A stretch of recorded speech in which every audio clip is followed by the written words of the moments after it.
Imagine presenciar milagres que desafiam a lógica e transformam vidas para sempre. Neste vídeo, revelamos os 10 milagres mais extraordinários de Jesus Cristo. Prepare-se para testemunhar o poder divino que ultrapassa qualquer barreira. Não perca a chance de ver a fé em ação. A transformação da água em vinho. João 2, 1 e 11. Em uma pequena vila chamada Caná, nas colinas da Galileia, acontecia uma celebração de casamento. Jesus, sua mãe Maria e os discípulos estavam entre os convidados. Mas, em meio à alegria da festa, surge um problema. O vinho acabou. Naquela cultura, isso seria um grande constrangimento para os anfitriões. Maria, ciente do poder de seu filho, se aproxima de Jesus e diz: "Eles não têm mais vinho." Embora Jesus, inicialmente, tenha dito que sua hora ainda não havia chegado, ele decide intervir. Instruindo os servos a encherem 6 grandes jarros de pedra com água, ele então transforma essa água em vinho da mais alta qualidade. Quando o mestre da cerimônia prova o vinho, ele fica surpreso e elogia o noivo, sem saber do milagre, dizendo: "Todos servem primeiro o melhor vinho e depois o inferior, mas você guardou o melhor até agora." Jesus não apenas salvou a festa de um possível desastre social, mas revelou sua glória aos presentes, especialmente aos seus discípulos. Foi um símbolo de transformação, mostrando que Jesus não só tinha o poder de mudar as circunstâncias físicas, mas também de trazer renovação e abundância à vida das pessoas. Cura do filho do oficial. João 4, 46 e 54. Jesus estava de volta à Galileia, novamente na cidade de Caná, onde havia realizado o milagre do vinho. Desta vez, um oficial do governo, que morava em Cafarnaum, ouviu falar de Jesus e viajou uma longa distância para encontrá-lo. Seu filho estava gravemente doente, à beira da morte, e o oficial, desesperado, pediu a Jesus: "Vem até minha casa e cura meu filho." Com um simples comando, Jesus respondeu ao pedido do homem: "Pode ir. O seu filho viverá." Mesmo sem ir fisicamente até a casa do oficial, Jesus mostrou que seu poder não conhecia limites de espaço. O homem acreditou na palavra de Jesus e partiu para casa. Quando ainda estava a caminho, seus servos o encontraram com a notícia de que seu filho havia se recuperado. Ao perguntar a hora exata em que o menino melhorou, o oficial percebeu que foi no mesmo momento em que Jesus declarou sua cura. Este milagre demonstrou o poder da fé e da palavra de Jesus, que pode curar à distância. O oficial e toda a sua casa creram nele. Esse evento também revelou que o poder de Jesus não estava limitado por presença física, mas se estendia aonde quer que sua autoridade fosse reconhecida. Assim, o público ao redor começava a compreender que Jesus era muito mais do que um mestre ou profeta.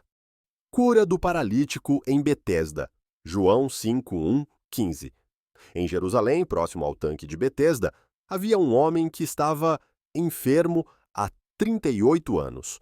O tanque era conhecido por suas águas milagrosas, que se agitavam em certos momentos, e acreditava-se que quem entrasse primeiro na água após a agitação seria curado.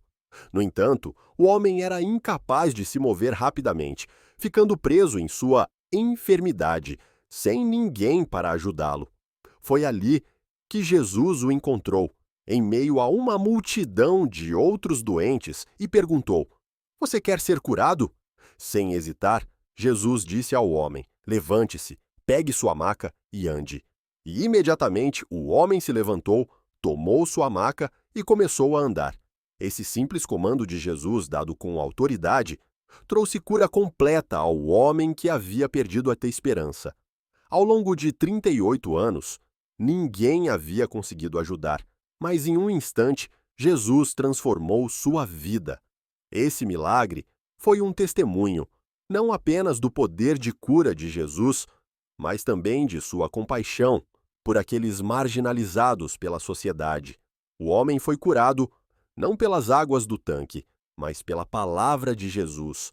A cura inesperada em um dia sagrado também levantou questionamentos entre os líderes religiosos, mas para o homem curado foi a chance de uma nova vida.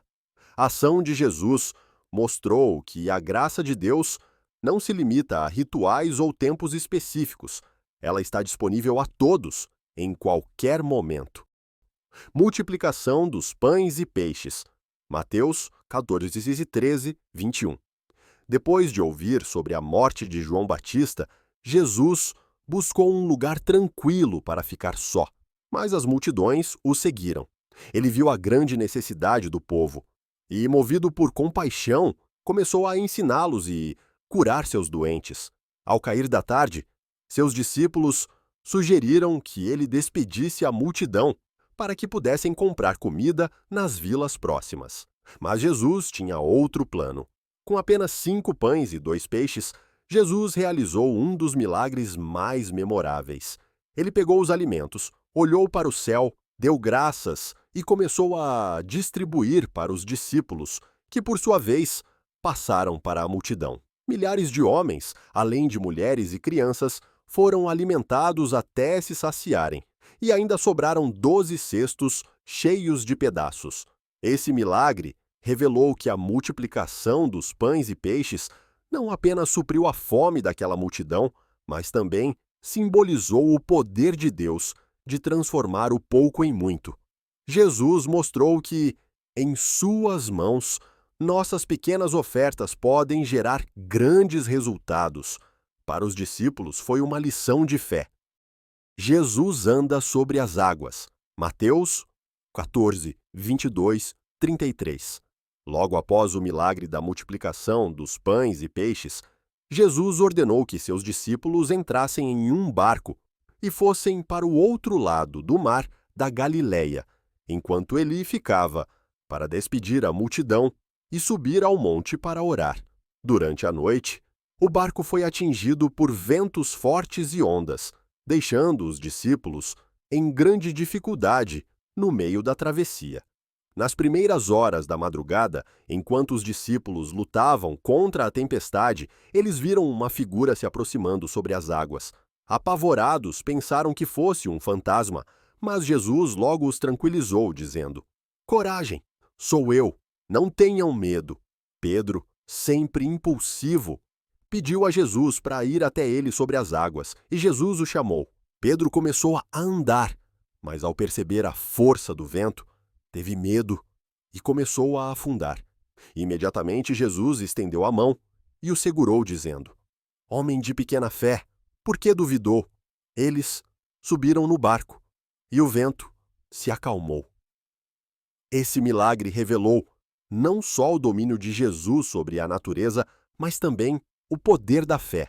Ao caminhar sobre as águas, ele demonstrou que, com confiança nele, é possível superar até as circunstâncias mais impossíveis.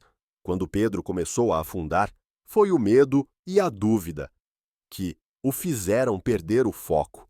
O ato de Jesus de acalmar o vento e salvar Pedro também trouxe paz aos discípulos, levando-os a adorá-lo e a declarar: "Verdadeiramente tu és o Filho de Deus." Cura de um cego de nascença. João 9, 1 a 12. Caminhando por Jerusalém, Jesus e seus discípulos encontraram um homem que era cego desde o nascimento. Os discípulos perguntaram a Jesus: "Quem pecou, este homem ou seus pais, para que ele nascesse cego?" Essa pergunta refletia a crença comum da época, de que enfermidades eram consequência direta do pecado. Jesus, no entanto, respondeu: "Nem ele nem seus pais pecaram, mas isso aconteceu para que a obra de Deus se manifestasse na vida dele." Jesus fez algo inesperado. Cuspiu no chão, misturou sua saliva com a terra e aplicou a lama nos olhos do homem cego. Em seguida, ele ordenou ao homem que fosse lavar-se no tanque de Siloé. O homem obedeceu e, ao lavar-se, sua visão foi restaurada completamente. Pela primeira vez em sua vida, ele pôde ver o mundo ao seu redor, e sua cura causou grande comoção entre os vizinhos e aqueles que o conheciam como mendigo cego. Esse milagre não apenas restaurou a visão física do homem, mas também desafiou crenças religiosas e sociais da época. Jesus mostrou que a cegueira do homem não era um castigo, mas uma oportunidade para a glória de Deus ser revelada.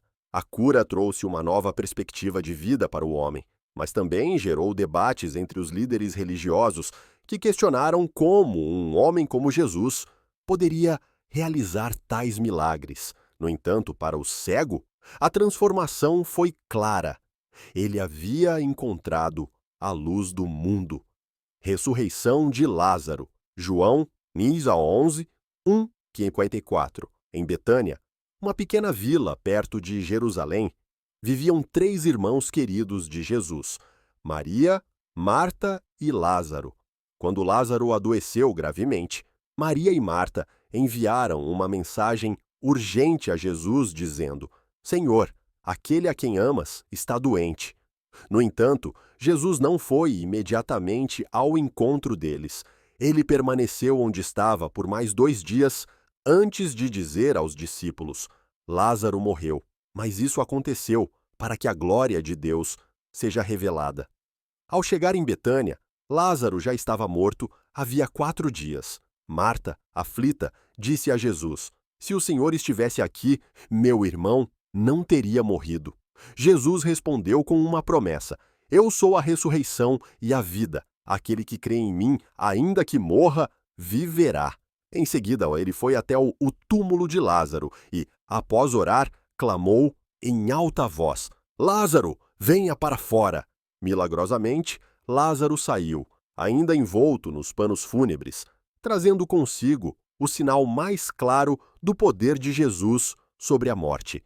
A ressurreição de Lázaro foi um dos momentos mais poderosos do ministério de Jesus, revelando sua autoridade não apenas sobre a vida, mas também sobre a morte. Se você foi tocado por esses milagres e quer mais conteúdo que inspira e transforma, não perca tempo. Curta, siga e compartilhe Templo dos Salmos com seus amigos. Espalhe a palavra e ajude mais pessoas a conhecerem o poder de Jesus Cristo. Vamos juntos viver a fé